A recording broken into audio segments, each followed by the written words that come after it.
Welcome to the Flourishing Leader Podcast, where we dive into the dynamics of the professional working world. I'm Audrey Simmons. And I'm Belinda Joseph Puram. This podcast is dedicated to inspiring leaders to live a life of well-being, both personally and professionally, so that they too may flourish. We're having a really interesting conversation today about communication, actually. We want to take a few podcasts to focus on communication and particularly making oneself heard and the capacity to listen to others, because we've noticed that communication issues is something that clients talk about a lot. Mm-hmm. You know, there's a lot of research around the impact of poor communication in workplaces. It costs businesses billions, Yes. billions and billions. I mean, I think in the UK, costs SMEs about 18 billion on average a year. I imagine in the US, it's much, much more than that, I would think. And so we're starting particularly today with how to make oneself heard if dealing with what we call a bullish boss. Yeah. And I think we were having a discussion about what we meant by that, weren't we? Yeah. We were kind of debating, like, are we referring, when we say bullish boss, is it someone who's intimidating? Is it somebody who's aggressive? And so, we wanted to really focus on how do you maybe cope ahead or prepare ahead for those conversations with those individuals, and then give some, pause for thought. Yeah, absolutely. Even the term aggression, that maybe in some contexts or some places of work, maybe it's an ideal to be, an aggressive leader. Perhaps that's an aspiration that people might have. But what we're talking about, the context in which we are using that term, is perhaps where it might be a bit nerve-wracking or frightening to engage with for wider team members, or where it might be causing some degree of harm, even. Yeah, creating like a culture of toxicity, creating a culture of silence. So I think the other thing that was interesting too is discerning between, are we talking about, I think we've been clear, but, are we talking about aggressive communication, or are we, what's the difference between aggressive communication and assertive communication? And one of the things that I heard recently was this distinction between assertive and aggressive is oftentimes based on the intent, but it also can be witnessed as, does someone allow for a pause? Does someone give the felt experience that they are actively listening? Or is the intent they're not really interested in what the other person has to say? So there is no pause. There's just an intent to dominate the conversation or the individual. Yeah, I would agree with that. To follow on from what you were saying in terms of the distinction between assertion and aggression, I sometimes think of it in terms of needs. Someone who's in that aggressive mode, and I'm thinking about aggression in the way that we're talking about it today, the more sort of negative or unhelpful aspects of it, they may well be less concerned with the needs of others. So they're they can be trying to get a need fulfilled by taking, forcing, or pushing for what they want or need. Whereas when I think of assertion, there's something that feels a little bit more considerate about it of self and others. So it can, ideally, the hope is that it would be about identifying what your needs are, considering whether it's appropriate to express that in any given instance, expressing that simply, clearly, directly, and seeing what comes back, and then making a decision about how to respond. There's something that just feels more, considered about it somehow. Yeah, there's like a give and take right? Yes. But also it's not about necessarily me getting my needs met at any cost, and forget you. That really is like the feeling of it, when even in my own experience and my own professional history, it's like when you're engaging with someone like that, that really is the experience, that the felt experience, that the other does not care what you have to say at all, does not care about your well-being at all. They are telling you what to do or just talking at you with no space for feedback at all. Yeah.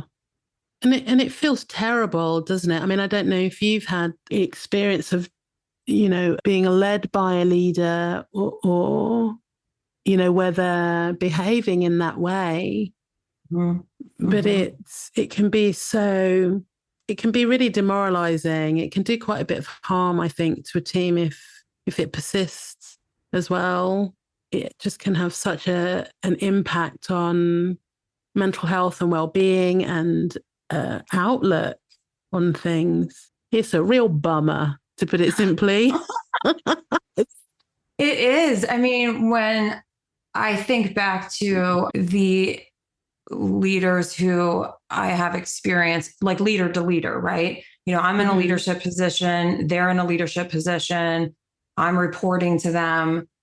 When I think initially it's the physical cost, because you've got that, that your heart rate starts to speed up, your blood pressure goes up. Essentially, your brain starts to get short-circuited almost, because you're in that fight, flight, freeze, or fawn mode, right? Yeah. I feel like that's probably the first cost that's paid in that sort of dynamic. What are your thoughts? Yeah, so I would agree with that.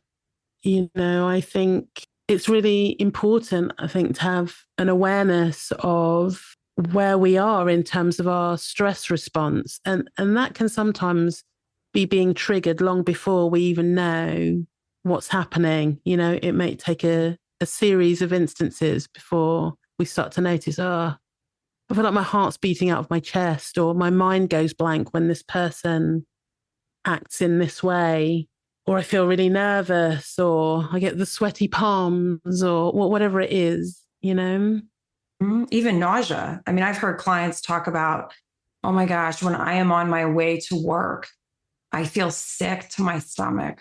Yeah. The feeling of dread or doom. Mm-hmm. There was a really interesting piece of research not so long ago as well that said that if on the receiving end of this kind of aggressive behavior from a leader, team members will tend to perceive that as tough love. So they'll just take it. Mm-hmm.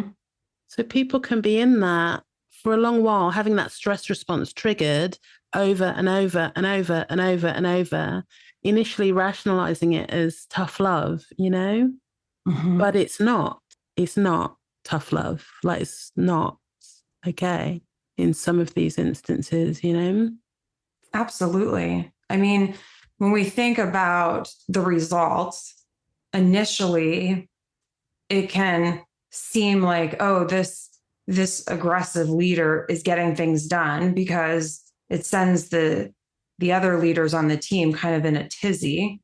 They're eager to get things done quickly. However, oftentimes those things have to be reworked.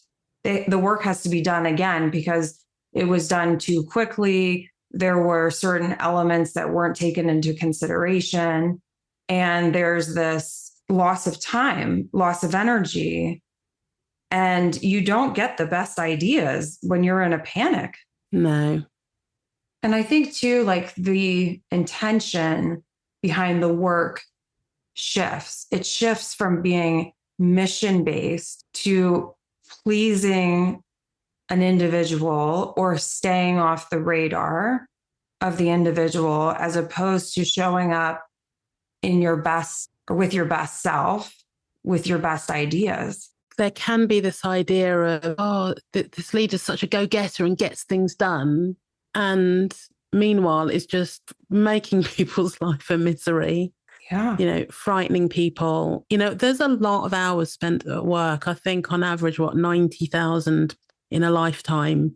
That is a lot of time to spend working, and to dedicate a significant number of those already plentiful hours to being around an aggressive or intimidating leader. It really, I don't know, it really does give pause. It begs the question, do you want to be spending your life like this?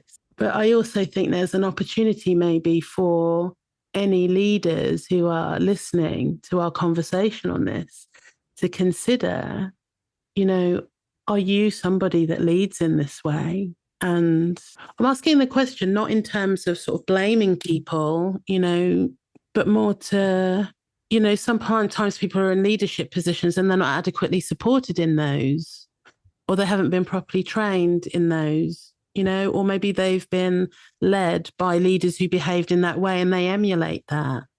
But I think there's a real opportunity to ask the question, do I lead in this way? Right. Because I think individuals, there are some who enjoy that way of leadership, are aware of the consequences and still lean into it. I think there are others that, like you said, they mimic the role models that they have been given and think it's working. However, these are individuals that do care about the mission. They do care about results, but perhaps have not been in that position long enough to see the ramifications yet of that leadership style. I find that, like, with leadership and the results, it takes time to sort of see how that's going to play out. For example, a leader may make a decision, let's say, in February or March of 2023, and you may not actually see the impact of that for a year or even, 18 months sometimes. So somebody can be leading in that way before they realize, oh my gosh, no one's talking to me anymore. Right. So I love the question that you posed, is this, have you been given feedback in the past that perhaps your style is aggressive?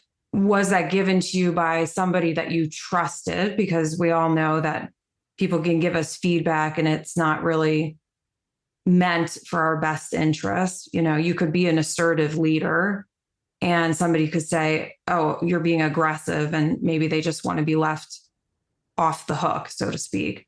Yeah. But if somebody that you've trusted has been giving you feedback like, whoa, time out, we need to regroup here, that might be something to consider.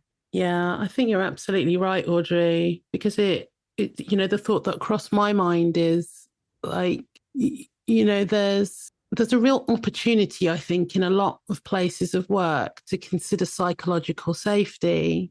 And, the hope is that starts, that is led by and trickles down across the whole workforce. But the starting point is with the leader, right? And how a leader's kind of moving in their role. So it's, if somebody is leading, but leading from that authoritarian, toxic, scary, intimidating place, how can there possibly be space to build a work culture that has its roots in psychological safety, where people feel able to express and challenge and learn in a way that's healthy and beneficial all round?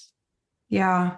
And I know we were kind of discussing the show today about aggressive meeting aggressive. Did you want to mention what you had brought up? Sorry, could you say that again? Aggressive? Yeah, just that before we started the show, we talked a little bit about how there are times where people choose to be aggressive, but it's I see. Yes. intentional because the other person has showed up in that way. And it seems at times that those individuals in particular only respond to like leadership, so to speak, like aggressive. Yes, and I mean, and I suppose part of that reflection as well was around, sometimes when individuals are leading from that place, that sort of aggressive stance, that has been a means of coping, actually, coping in quite challenging circumstances. But that doesn't mean that their vulnerability isn't there, but it's the aggression is almost like a sort of a safety or a kind of crutch to sort of lean on for managing these different workplace relationships. Yeah, there are two situations that come to mind. One in which I myself moved into that space of aggressive leadership. And oh, yeah. Yeah. I mean, full transparency. Yes.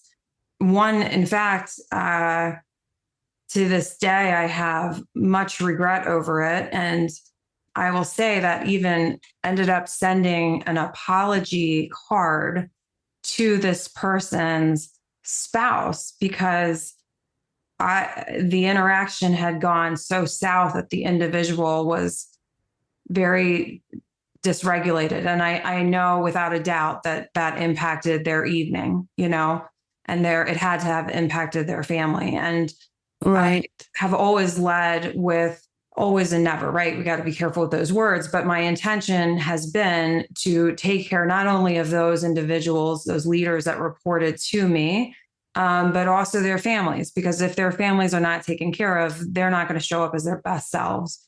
Right. And a deadline was approaching quickly.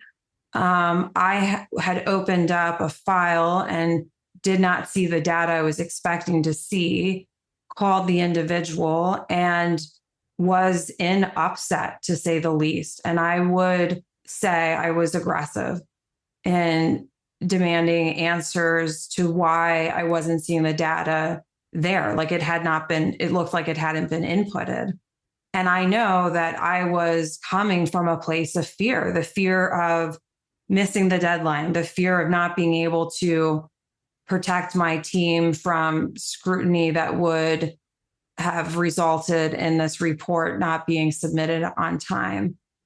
The fear of that somehow my team was not in step with me. So what was going on there? Was I losing them? Right? Not that being aggressive is a way to say, oh, let's get on the same page, right? That reminds me of an episode of, I think it's Everybody Loves Raymond, where the wife, Deborah, is like crying and yelling. And she's like, why don't you hug me? And the husband's like, I'm afraid of you when you're like this. So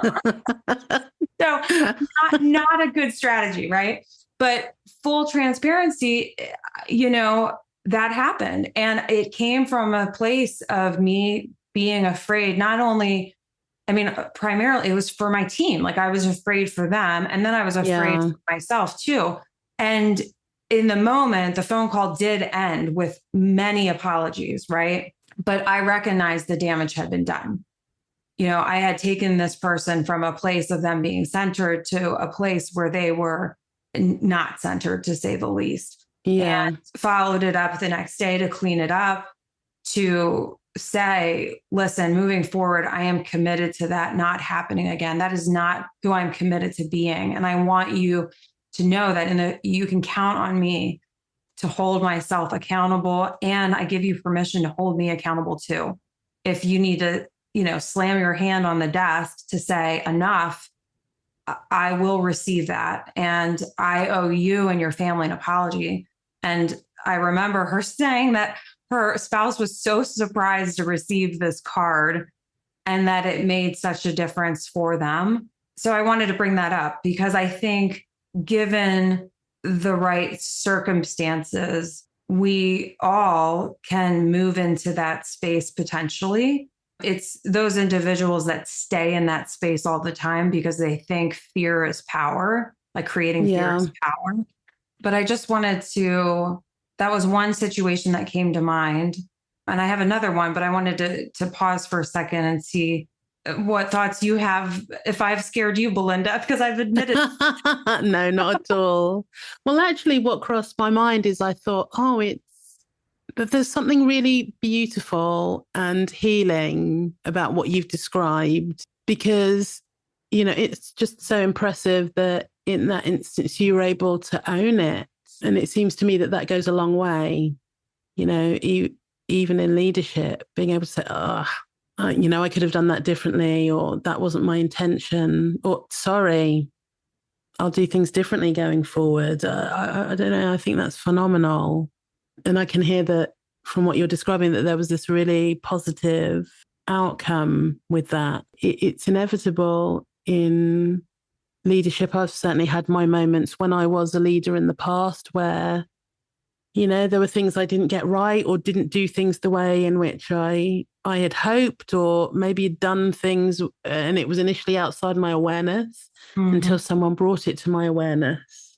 Yeah, sorry goes a long way, I think, especially when it's followed up with different action. Yeah. The other situation that comes to mind was when a toxic leader was being very verbally aggressive with me. Like, I cannot overemphasize that enough. It was verbal abuse, to say the least of it. And I mean, that whole experience was something, because it impacted my mental health. It, impacted safety. It impacted this experience of, losing a sense of dignity. And in this final conversation that occurred, the person was telling me lies, but also discrediting who I was as an individual and as a professional. And I remember sitting there, and I was quite young. I was probably in my early 30s. I remember trembling. And then I remember standing up and saying, "Are you finished?" Which is pretty aggressive, right? "Are you finished?" Standing up. They said no. And I said, "I am." And I walked out. Now, I walked out of her office. I didn't walk out of the job, to be clear. Right. And then made some follow-up calls and all of that.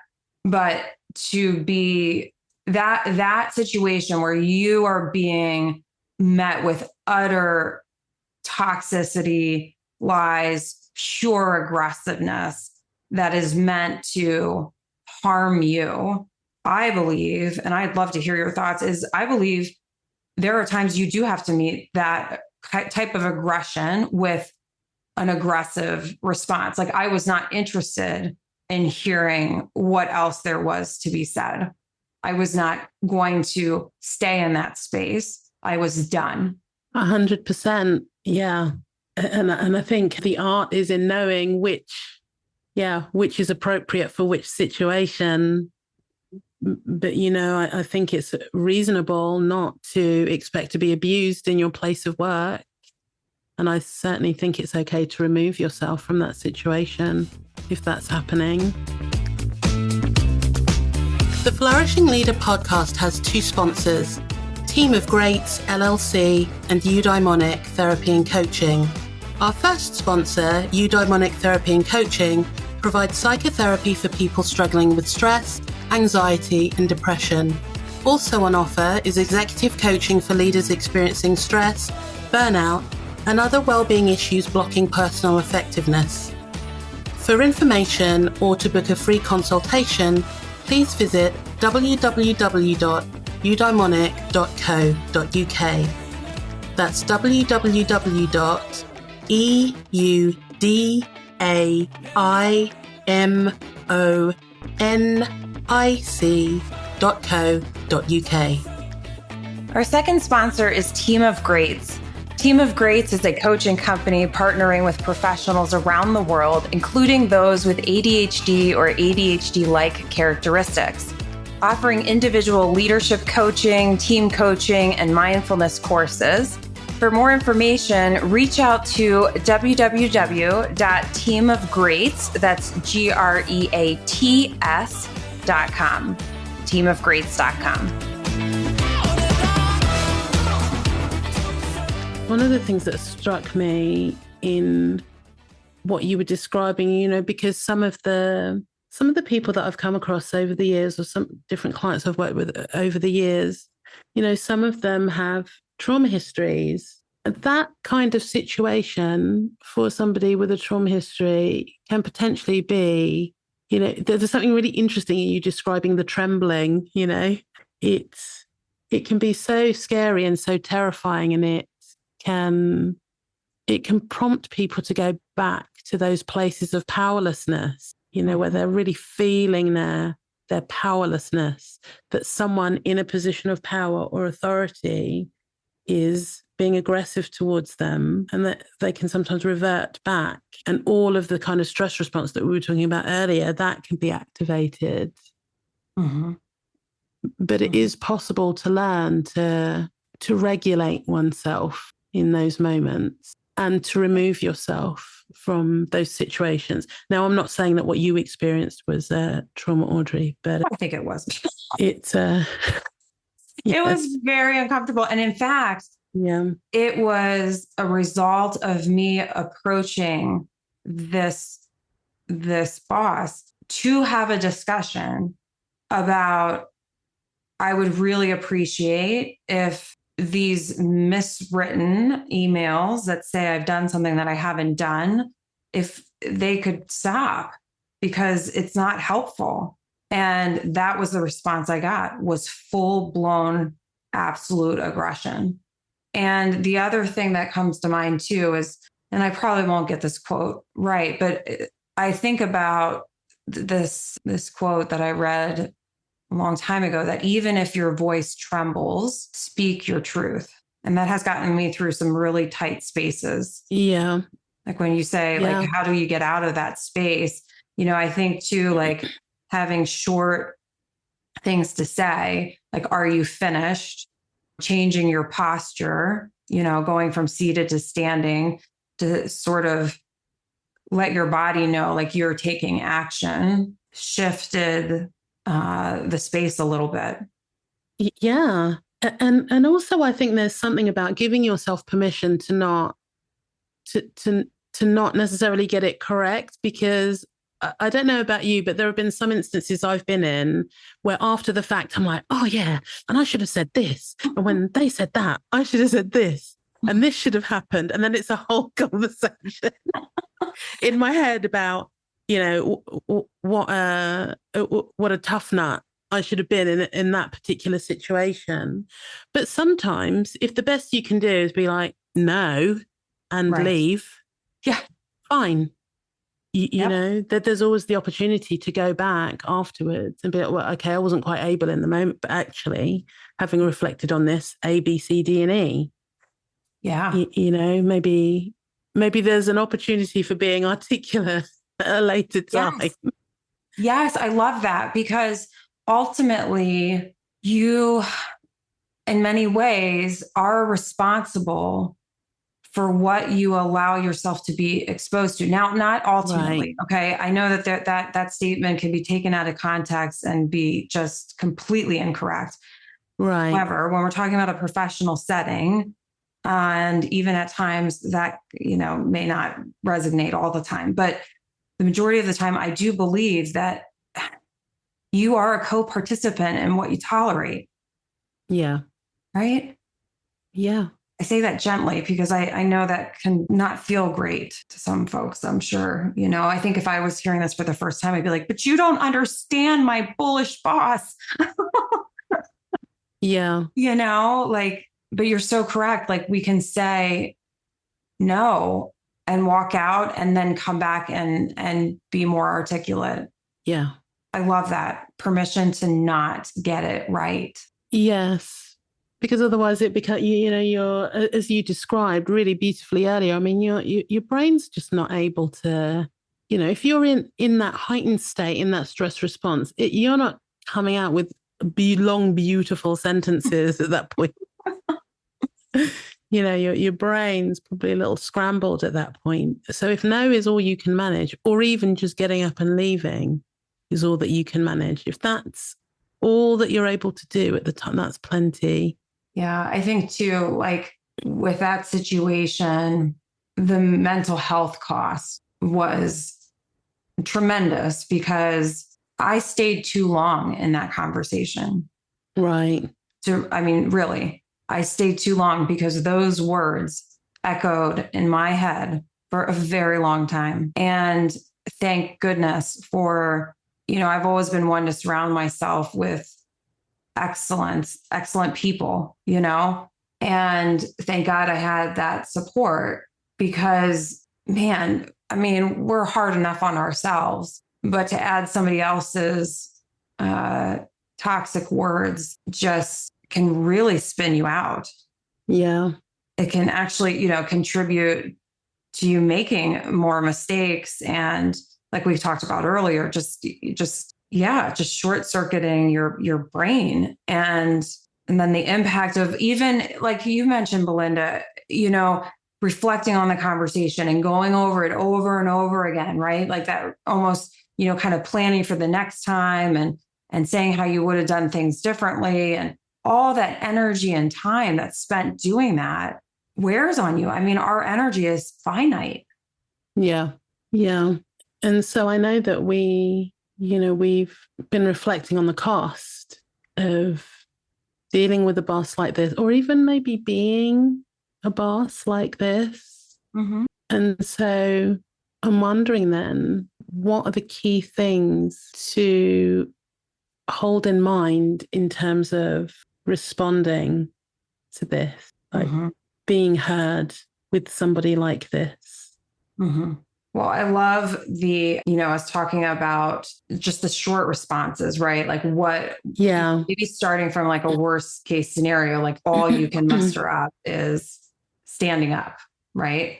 Yeah. And kind of short phrases that you could practice so that when you're in that moment, you have something in your back pocket that's ready for you. Yeah.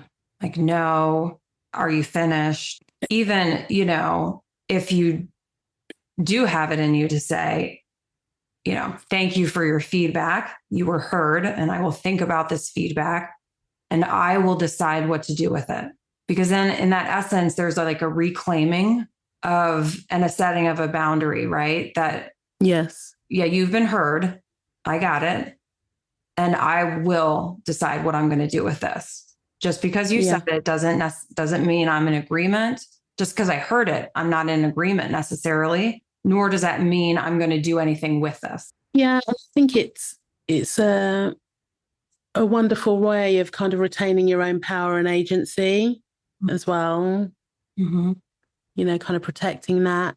I think there's also something about if you are taking the decision to step away whilst you're communicating that, just making it clear that you will return so that the situation doesn't, it's sort of part of de-escalating things that, just making it clear that you need time to step away, but you can be helpful in some instances.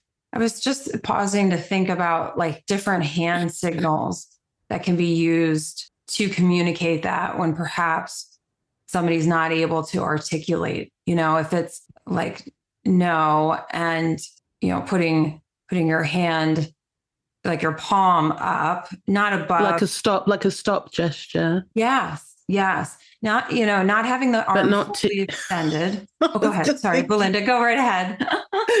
No, I started cracking up because I was thinking not like sort of really close to the person's face either. Oh, no. Yes. Not wise. And understanding personal space in that situation gets larger, right? Our need for personal space when we're that agitated, it gets larger, not smaller. So yeah. No palms and faces.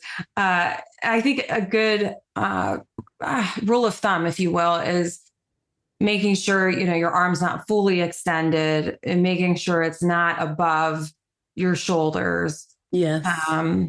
Having it palm out as opposed to using, one finger to communicate one moment, please. I understand that with different studies, unfortunately for women in this study, it was interpreted as an aggressive move when you're pointing the finger or using one finger as opposed to the full hand. Absolutely. Yes. Yeah. Yeah. I think pausing and like, or using your hand and then nodding and then walking out the door, because I think the nod is sort of important in that, like, yeah, I hear you. I need a moment. And what are your thoughts about that? Like if someone did that to you, like if they put their hand up, nodded, and were walking out the door, I mean, other than pretending to choke on something, I mean, what would you, I can't imagine that there would be a great deal I could do about that.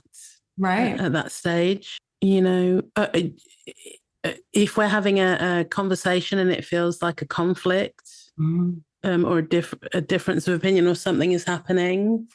I mean, it depends on the moving parts, but if they've left the room, there's not much I can do about that.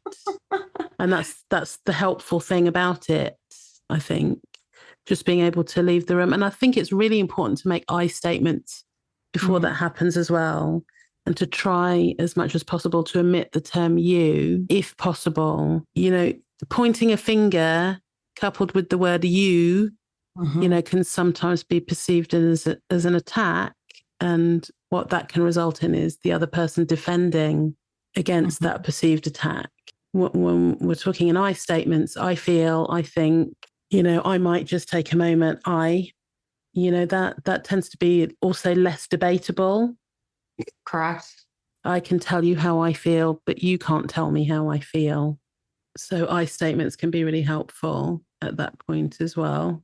I also appreciate the I statements for sure. And also if there's needed for more dialogue around it, saying, and like I appreciate this question. And yes, I do not, feel, think, want, whatever that looks like. Right. Instead of because, or but. That invites, like you were saying, that invites almost a debate, right? Yes. Yeah. Or but as well is another interesting one. I hear what you're saying, but. Yeah. So it's because despite everything, as long as, if you're in harm's way, it is reasonable to remove yourself from those circumstances. If there is just a heated disagreement or discussion or something that's not quite okay, I wonder whether there are opportunities to try and make yourself heard, but also to hear the other person. Like you're in a dyad, there's two of you. So the hope is because I think the funny thing about these kinds of things as well is that conflict in this context isn't necessarily always bad, which might seem like I'm negating everything that we're talking about.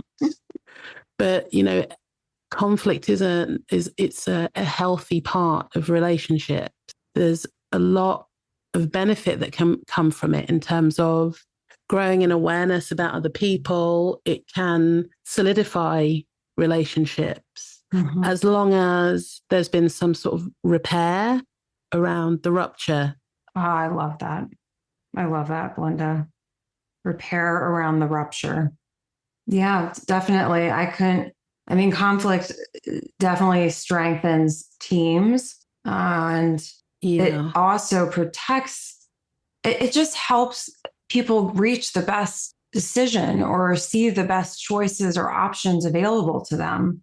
Yeah. Otherwise, you get this group think that happens, and it can really walk you right off a cliff. And you may have a lot of fanfare around that too, as you're walking off the cliff. You don't want that. You want people to say, you're about 10 feet away from that cliff. You want to be careful. Yeah. So we're not necessarily aiming to avoid conflict, avoid challenge at all costs. But I guess there's a real opportunity to assess what is it that's actually going on here. Yeah. I like the term artificial team harmony, right? Not that we're necessarily, I think what we're really talking about is being comfortable, having boundaries, what you will tolerate and what you will not tolerate, how you will be spoken to, and when you will decide this is not okay. And some of that may be kind of pausing to think about, what does that look like for you as an individual, as a leader? Like, when is it not okay? Yes. Yeah. Yeah. And are you being true to, or is there an opportunity for you to really hear, that feeling that might tell you, actually, this is not all right. I'm not comfortable with this. Mm-hmm. That wasn't okay for me. Mm-hmm. And if you find yourself having caused, I'm going to use harm loosely here, but having caused harm on the other side for the recipient, owning that quickly, cleaning that up quickly. Yeah. I love that. I think that's major. I think what you just said there, that's major. Yeah, we have to keep our side of the street clean for sure. As leaders and as teams, we want our teams to be above board, and, we want to be in integrity. And I think that is an ongoing process that requires, a commitment to relentless self-awareness and just understanding that you're going to be in integrity and you're going to be out of it. And when you're out of integrity, the way to get back in is ownership and a recommitment to what people can anticipate from you in the future. This Being Heard series, I'm very excited about it.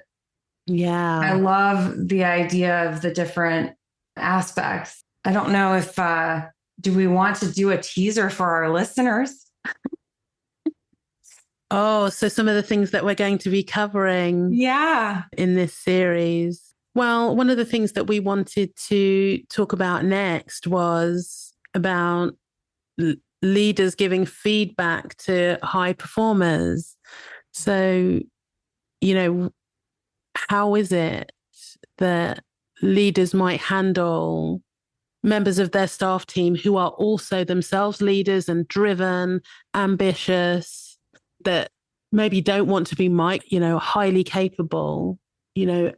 How do leaders give feedback in those circumstances where you've just got these two, big entities working with one another? That's something I hear about sometimes. Do you?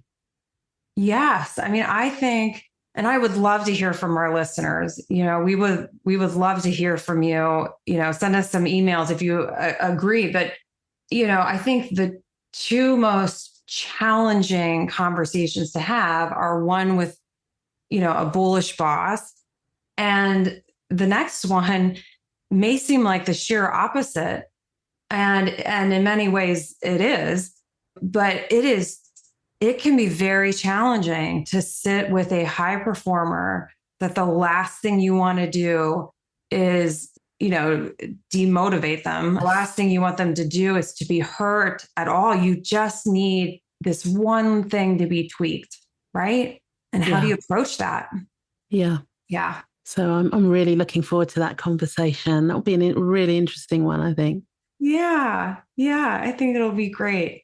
It's been so fun to talk about this with you. And I know that, it feels like a little part of a big picture somehow in our, which is why we have our series focused on being heard. But it's been fun today. Absolutely. Always a pleasure.